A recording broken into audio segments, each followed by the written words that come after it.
Hello, my name is Mark Anthony Dubose Jr. and I was born July 4th, 1986. I want to say thank you for tuning in to try to figure out some more about your dog. Something I got to talk about today that I really want a lot of people to listen. And I got to say this up front that I do not know everything. I am not the genius of it all. I'm not the ruler of everything. I just am talking about stuff that I've seen, and I want to continue to keep on sharing these things that I see, because I see when I do what I do, I'm always looking at, like, there's just this common things that keep going on. And when I see like the same stuff keep happening over and over, it's like something that we got to talk about, because I know it's not just, even if it's only 10 people that I've seen in this situation, there's way more people on this planet that are having the same exact issue. And a lot of people, you're just not, you're not looking for the help. You're trying to secretly get things, and that's making it seem like things aren't as bad as it really is. But in reality, a lot of what I talk about, I just had to put a moment of silence there for a second, because a lot of what I talk about is actually going on with you. And regardless if you want to admit it or not, it is what it is. But something that I can say about this dialogue that we got going on here, you don't need to tell anybody that you're watching me. You don't need to share it with anybody. You could just hear what you got to hear and move on with your day and just get a new sense of thinking.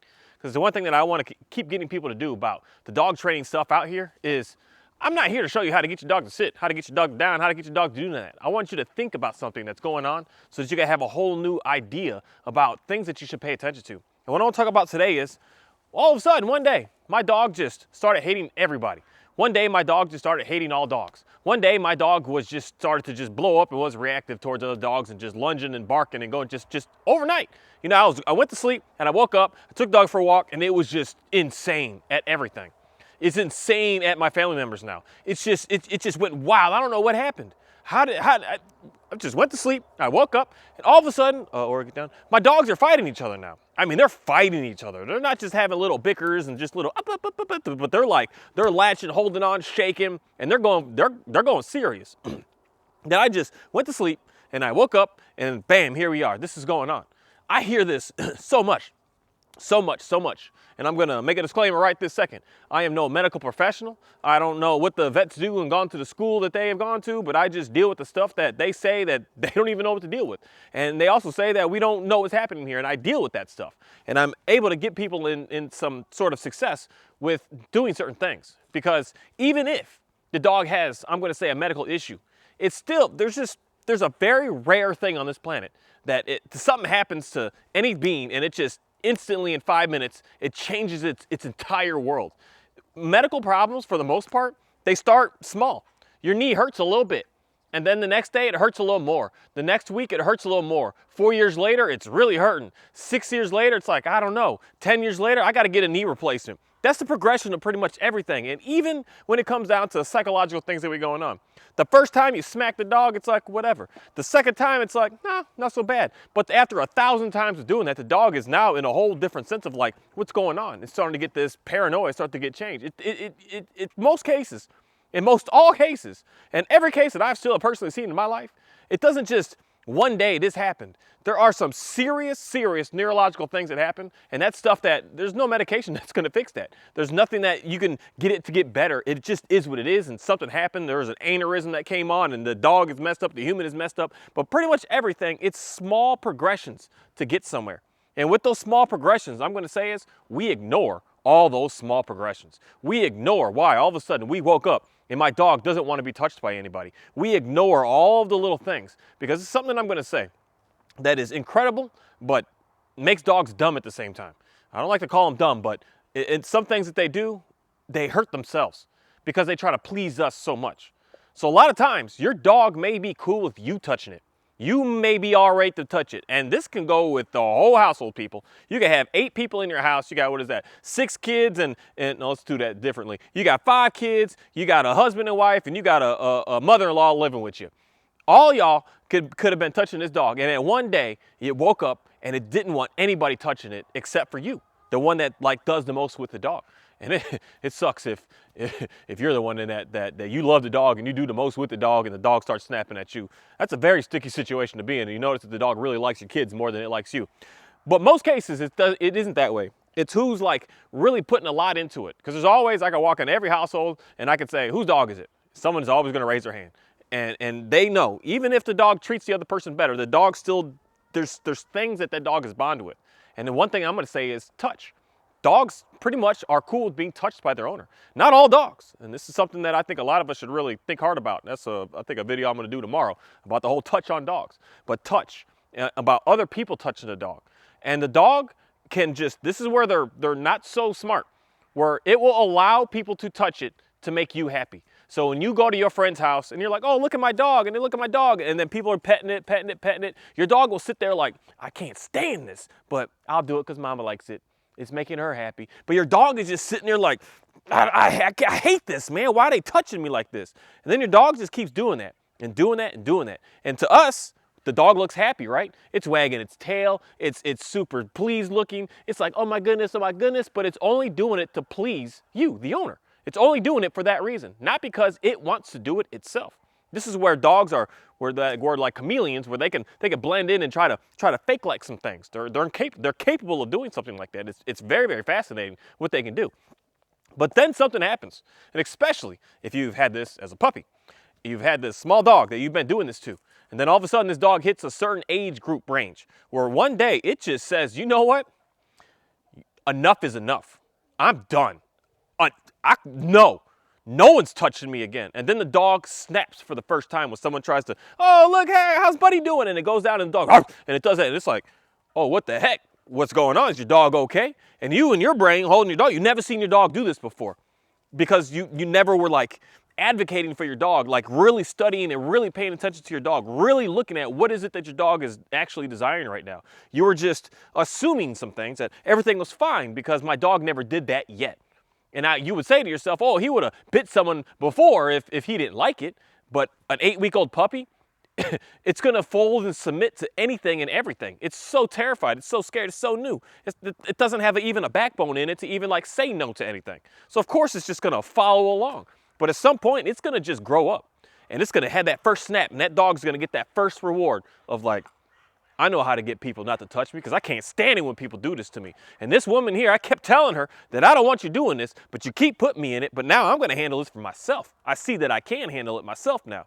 Now, your dog is not, no one is able to get close to that dog because that dog now has a sense of like extreme confidence because it knows that it could just a little bit and people freaking, right, whoa, what's going on here? People will run the heck away from that. And then he realizes really fast, Oreo, get down. And then he realizes really fast that he can see someone from a distance, 20, 30, 40, 50 feet coming towards him. He's like, I don't even want you to come near me because I don't want an opportunity where you think that you could do what you want to me. So then he's going to look crazy, lunge in front of the leash, just flipping out, going crazy. And it just seems like yesterday he was fine. And today he's doing this just mess. What's going on? And this is where I'm going to say, like, this is where I want everyone right now. Every single thing that you do from your dog right now, moving forward, I want you to study the all heck can be and stare at that dog in every scenario that you're putting it in. If you're allowing your friends to come over, you got your dog on leash and your friends are coming up, oh, cute boy, just rubbing on that dog's head and doing it. Watch your dog to see if it's getting into this little fearful state. You will see it. The dog will cower down like, I don't really like this. And it'll have this hesitation. If it's doing any of that, get your friends off your dog. And then your dog is going to start to get confidence in you, and then that person will be able to pet that dog because that's all the dog is looking for. It's to say, hey, I don't like this. And it wants you to know that it doesn't like it so that if you decide, if the dog's looking at you like this is enough, this is too much, that you could push them away so he doesn't have to or she doesn't have to do it themselves. And this just doesn't happen overnight. This happens as a progression. It gets there, gets there, and gets there, and gets there, and gets there.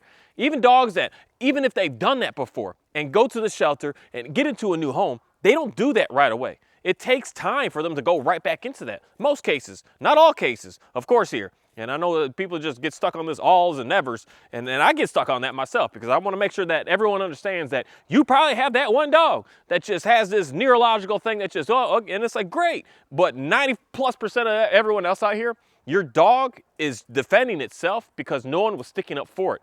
And it just grew up one day and it decided, I gotta handle this because I'm sick and tired of this at this point. I can't deal with this anymore. Same way with your dog meeting other dogs. We all got a false understanding of what the true term of socializing your dog to dogs, people, to the world, and to the environment means. We have a wrong sense of it. Socializing your dog to people does not mean to have every single person that you see come up and pet your dog and give your dog treats. Socializing your dog to dogs does not mean to go up to every single dog and let's go play and let's put them together and have a good time and just do what we do. That is not what that means. What it means is just seeing around and being around and understanding that it is here. I don't need you to interact and be with every single being on this planet. And for some of us, we went to the route of the socialization of even what is it, a PetSmart and Petco and all these training classes, puppy classes. Hey, you need to have your puppy and put your puppy around all these puppies, and all your puppies do is just get more and more bad habits in reality. They don't get any better. They just start to do more and more destructive things. And you're just like, what the heck is going on here? Like I thought that things were supposed to be getting better because you're not properly socializing your dog the way that it should be. And a lot of dogs, and most all dogs, do not give a crap to be with every single dog, to meet every single dog. This is what I'm going to say is very, very, very, very, very similar to us as human beings. If you do not like everybody. If anything, most of us, and especially when we grow up, this is where I'm going to put the stance of the dog. It may be all right with it as a puppy when they put us in schools and we had to be around people and they made us do this and they put us in workplaces that we had to be around places. But then when you had the choice to say, you know what? I don't want to work in this company that's got 100,000 employees and I'm just in a room, in a conference room with 10,000 people all day, every day. I want to go somewhere where it's smaller, it's more concentrated. It's just more me. You know what? I'm so deep in it. I want to be able to figure out how to be able to remotely work. I want to work from home because I don't want to be around anybody. And we are like that as humans. And most human beings are like that. Most all human beings are this way. We're not all out there trying to just hug and be on every single person that we see. We're all just like, I'm in my lane, man. I just want to do what I do. So it's the same way that the dogs are. The dogs do not want to meet every single person. And when you put them to make them meet every single person, that's when the dog gets to the point of one day just say, I'm sick and tired of this woman. Why you keep taking me to this doggy daycare? Why you keep taking me to this dog park when I don't want to be here right now? And not that they don't want to do that. They don't want to do it the way that you're forcing them to do it. It's saying, go meet everybody, go mingle with everybody. Any dog that runs up, just, yeah, it's okay. Even though your dog is looking at you like, I'm nervous, like, I don't want this, like, giving a little pushback, like, get off of me. And this is why I want you to study, look at your dog. I'm telling you, you are the one that really knows the most about your dog if you actually just stop and look at him. And the main thing is listen to some new information that's being brought to you about what you should be doing as opposed to just doing what you think that everyone else is doing. And everyone else is having dogs that are struggling right now. And this is why I want to say something for you to listen to just start to peek more into what's going on with your dog and give you a different sense of what to look for in your dog. If your dog is looking nervous when it's meeting other dogs, get your dog out of there. Making him meet more dogs is not gonna make him better. It's gonna make him worse. And then it's gonna make it to the point that he's gonna wanna have to defend for himself and it's gonna look crazy. And the dog is gonna be wild. And this is where I'm going to say most all of the reactive looking dogs are because they do not want to meet every single dog and they think that they have to meet every single dog and they run into this, you better get the heck away, so that the other person just, okay, I'll stay away. And the dog gets, because I see this over and over and over again. The dog is flipping out, looking crazy, and then once the said threat is gone, the dog is like happy as all heck can be. They're like, oh, yeah. And some of them, it takes a little bit to recover because they're still in it. But as soon as they recover and they're back to like just, it's gone, they're just like, they're chill, they're pleased. They're like, oh man, I got that away, I got that out, because it didn't want to have to get into that. It didn't want to have to deal with it. It wanted to just stay its own lane and do its own stuff. And we're sitting here like forcing our dogs in this stuff. You better meet this person. You better let this person pet you. You better let this person hug you. You better let this person do whatever they want to do to you just because I'm telling you, because I'm just saying this in a way of that's clearly not your thinking of it, but that's the actions that are being put. Your thinking is, oh, he's a good dog. He lets me pet him. Anyone can pet him. He's such a nice dog.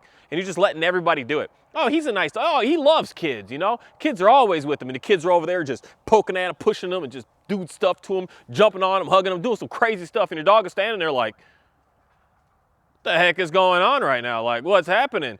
Get your dog out of that, because I'm telling you, it's a slow progression that happens. That one day your dog is asking for help, and then later it realizes it's not coming. And this isn't all dogs. Most dogs, I'm not even gonna say most at this point today because things are getting dangerous, but there's that slim amount that just deal with it the rest of their lives. They deal with a kid just pulling its tail for the rest of their life. It's just like, whatever, dude, just do what you do, man, just take it. But there's a whole other huge section of that the dog one day just says, you pull that tail one more, little boy, and I'm about to take that hand off. and then he bites your kid, or he air snaps at your kid, and he's giving him that warning, you better get away or something next is gonna happen. No, I gotta get rid of this dog, get this dog out of here. And then what always happens, not always, but most always happens, you get a new dog and it does the same stuff again later on. It's because it's not a matter of what the dog is doing, it's what we are doing to the dogs. And that's why you can't run away from it. Any issues you got with your dog right now, I'm telling you, you get another dog, those issues are going to come right back again, right back again. And we can't just run from it. We can't run. And if you just have a good dog and you've always had good dogs, man, you are just one incredible person on this planet that just understands animals. And you, for whatever reason, you just have that. Some people have that. You just always have really, really nice dogs. But for me personally, I've got a balance. This is where I'm going to say about my own self that I just know. I am not the best dog handler holding dogs. I've seen people in my face do stuff that I'm just like, I don't think I'll ever accomplish that in my life. I'm just blown away. The guys that are way younger than me, I'm just like, holy crap, have way less experience than me. I'm just like, that's incredible, dude. Like, I don't think I'm even going to get to that point. And then there's some other people on the other side of it that are just so into the studying. They know all the research. They know all the everything. They know it all. And I'm just not going to ever get to that. I'm just going to be honest. I'm not going to be on both sides of those.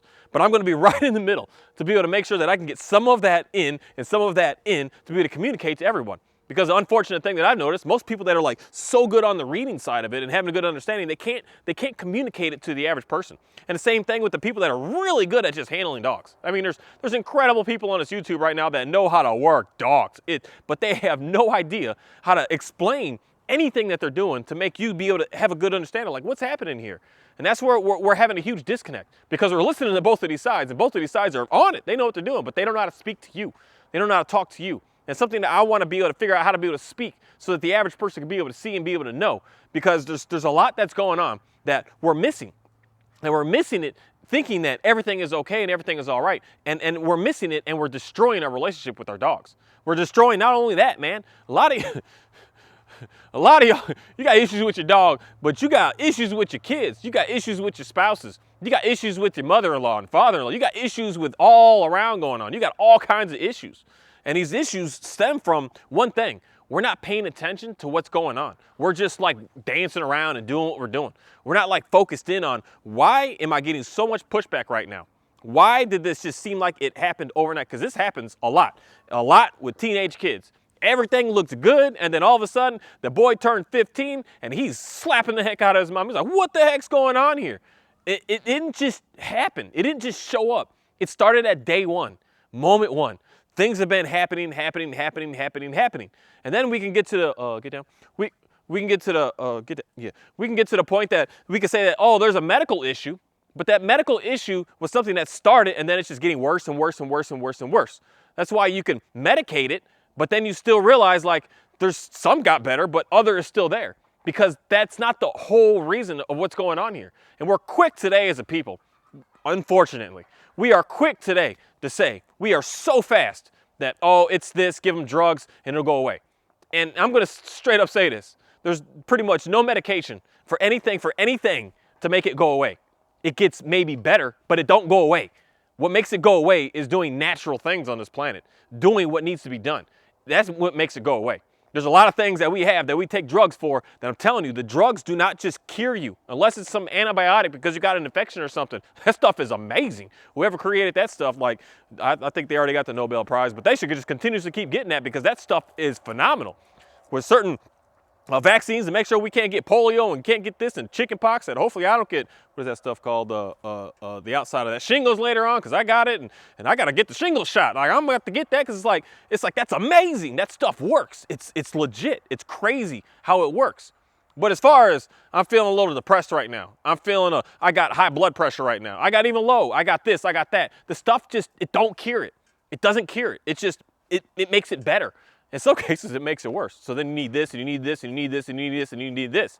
But it just doesn't cure it. And again, I'm no medical professional, but think about the own stuff that you've taken in your life, and just know that I've taken these pills to try to help me sleep. Did it make you sleep better? Maybe for a night or two, or 3, maybe 2 weeks. But then it was right back to the same old mess again. You were hurting, your finger was hurting, you got the arthritis or something, and you took that pill. It made it feel better for a day or 3, but then it came right back, and it was right back to the same old thing again. It's stuff that we've been doing since day one, and it just got worse and worse and worse and worse, and we didn't take care of it. If we would have taken care of it beforehand, it wouldn't be where we are today. But we just ignore it. It is what it is, and we just move forward. And this is the same stuff that's going on with these dogs today. That we're sitting here thinking that just, overnight this happened, and it's something that has been going on since day one. And that's what I want more and more people to just think hard about. When you let people touch your dog, see what your dog doing. When you let your dog meet other dogs, see how your dog is responding. Because I'm saying this, most do not like these interactions. And most do not even, straight up, just a heads up of what I'm about to talk about more likely tomorrow is most dogs do not like the pets and the hugs that we as humans give our own dogs. They just deal with it. That's why one day they start to get hostile. They start to just, I don't want to listen to you no more. I'm not getting off the couch. They start throwing teeth at you to do things. They start being pushy with everything because you've been doing something which is a level of disrespect to that dog for so long that the dog has no respect for you anymore because you're not listening to its demands and its needs. And it's going to blow you off because it doesn't care about you anymore. It's like, whatever, dude, whatever. And that's for me, I see that a lot. A lot. That's the most disrespect that I see that dogs give human beings and why you have the most pushiest, most unruly dog. Not because the dog doesn't know obedience, not because of any of that. Because you, the human, have been disrespecting that dog for so long. And that's why for me, I can't come with treats to fix that. I can't even come with pressure to fix that. As much as that's the route that I used to go, but that's the TV show again. It makes it look good. They're gonna put some pressure on the dog and it's gonna sit and it looks nice and it doesn't fix it because we didn't fix the whole main situation of where the disrespect even started and why the disrespect is even there. Why is the dog lunging at other dogs? What was I not paying attention to be able to let my dog know what the heck is going on so that the dog can stop doing that, so that I can meet the dog's needs. I can give the dog the clarity that I see that you're nervous, so let me go ahead and get you out of this. And the more times that you help the dog through that, the more the dog is just going to get out of it and not care. It doesn't need to push the dog anymore because it knows that you're going to do that for it. But we ignore all this stuff and we just think that, oh, everything is okay. I'm just walking the dog and everything's fine and I just don't care. But you're not paying attention to the state of being that your dog is in. In most cases, we're not paying attention because we're so quick to we got to do this extra stuff to them. We got to do this extra trickery. I got to throw these treats, throw these toys and do this stuff, to do this extra petting and praising and extra good boys and good girls and not actually seeing what's going on with the dog. And this is, again, the thing that's complicated with these dogs is they will please you. And they will go through sticky situations for you. But it doesn't mean that they will do that forever. It means they'll just tolerate that until they decide that they don't want to tolerate it anymore. And that's where I see most people that are running into issues right now. That's why treat training your dog isn't helping it. That's why toy training your dog isn't helping it. That's why bringing in a straight up controlled, forced dictator, ruler, beating the dog to dang submission is not helping you right now. Because you're not fixing the disrespect that's been going on to be able to allow the dog to trust you and to just respond to you yourself, to be able to read your dog, learn your dog, understand your dog, and just know what your dog is trying to tell you. And that's something that I know a lot of people, this is where some people are just really good with dogs because they know how to communicate to the dog. They can see that the dog is saying, hey, I wanted this. Okay, let's do that. For some people, you have this why. In some people, your houses, you talk about potty training a dog. It takes an hour. For me, it takes an hour because when I see that the dog is doing something, I'm like, let's go potty. And I don't have potty issues because let's go out, let's go potty because I can see what the dog is doing. The dog is doing some weird stuff. It's got this like, I don't know what's going on. And I'm like, that dude got to go pee real quick. Get him outside, and he goes to the bathroom. He's like, okay. So if I do this, look. And this guy sees me do this, look, that's me being able to communicate to him that I got, get down, that I got to go potty. And I'm like, yeah, man, we're in tune now. So you do that, I see you, you can come up to me, let me know, and we can go out, we can go make that happen. But most people, we don't see that in the dogs. We just, Oreo, get down.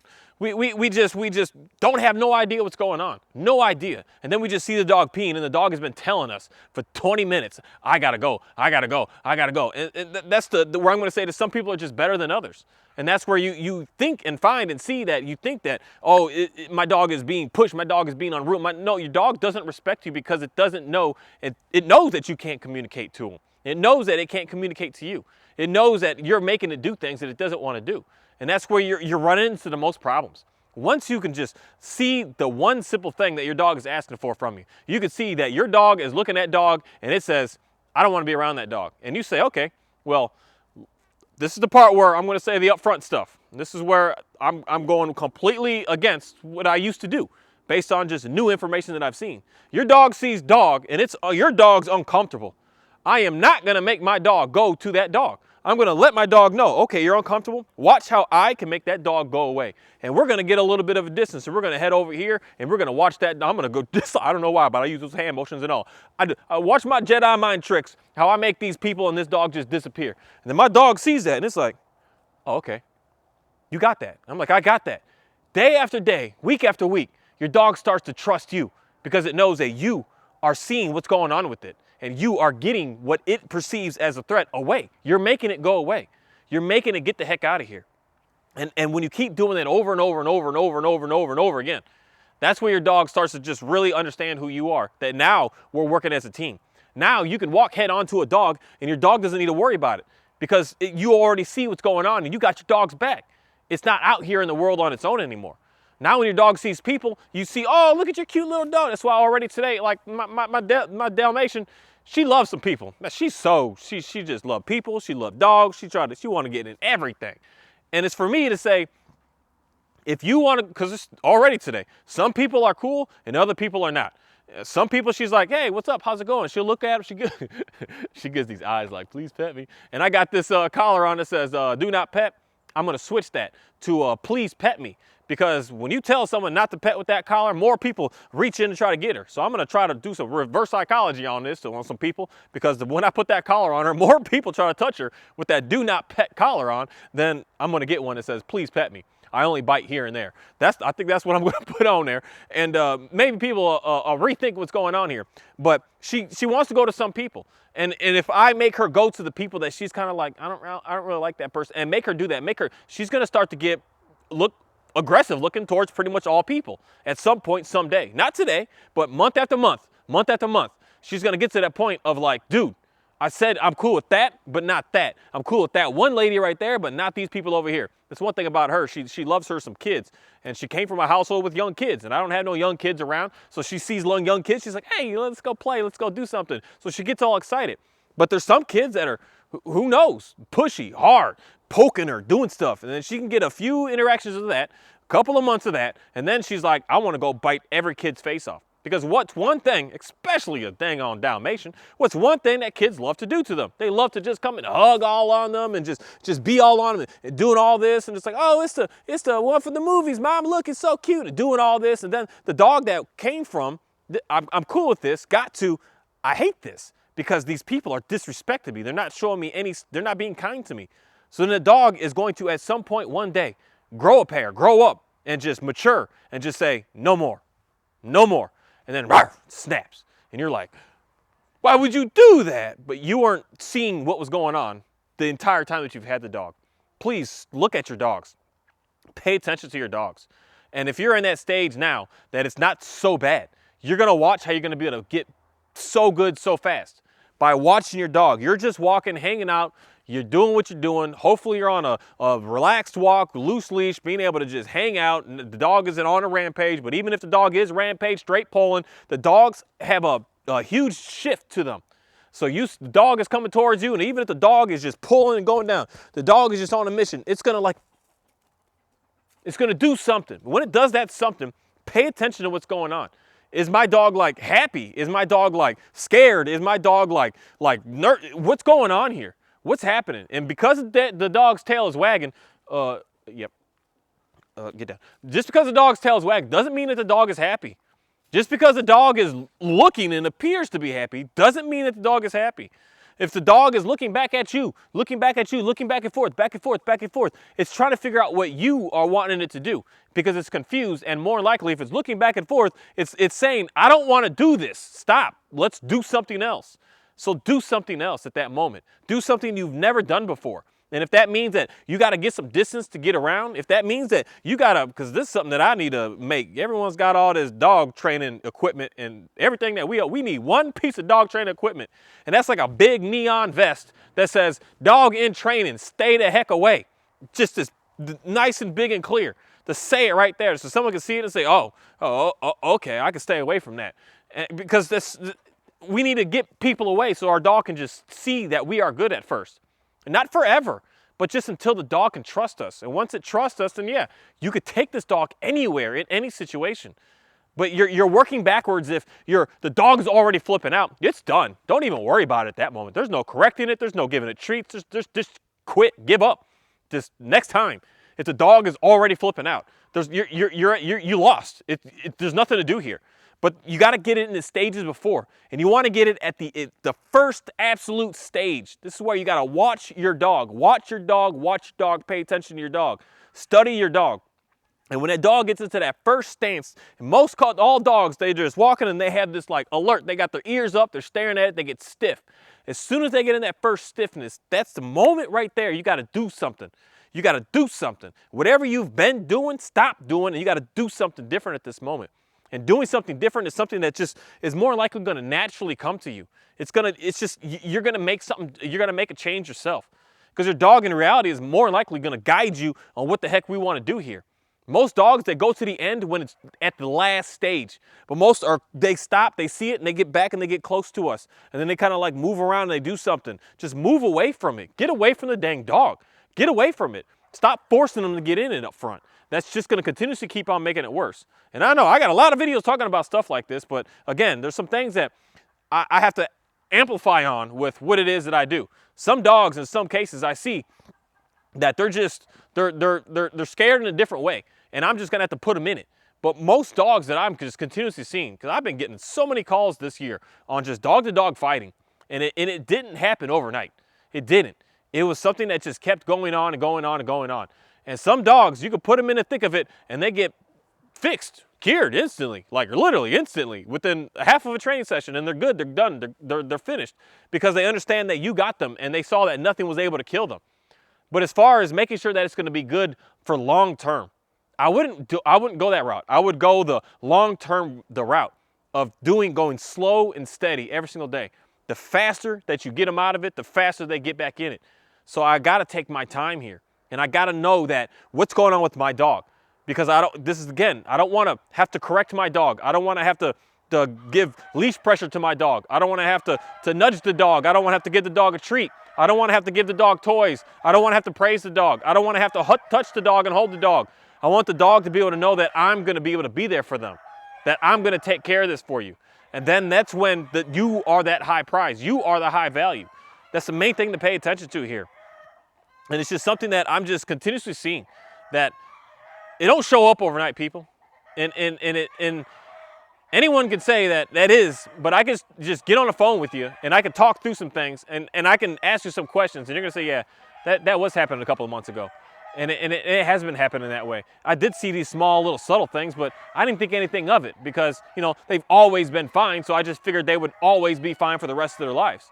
And that's just not the way that it works. And just because it started one way, don't mean it's always that way. And that's the one thing that we need to understand, that we can't force our dogs to do some things. And some things of meet everybody and do all this. We can force them, but we shouldn't do that if the dog isn't comfortable with it. Because then that's when you are getting your dog to stop. It's going to be pushy with you because it's not going to listen to you. Thank you. Chicken's acting a fool right now.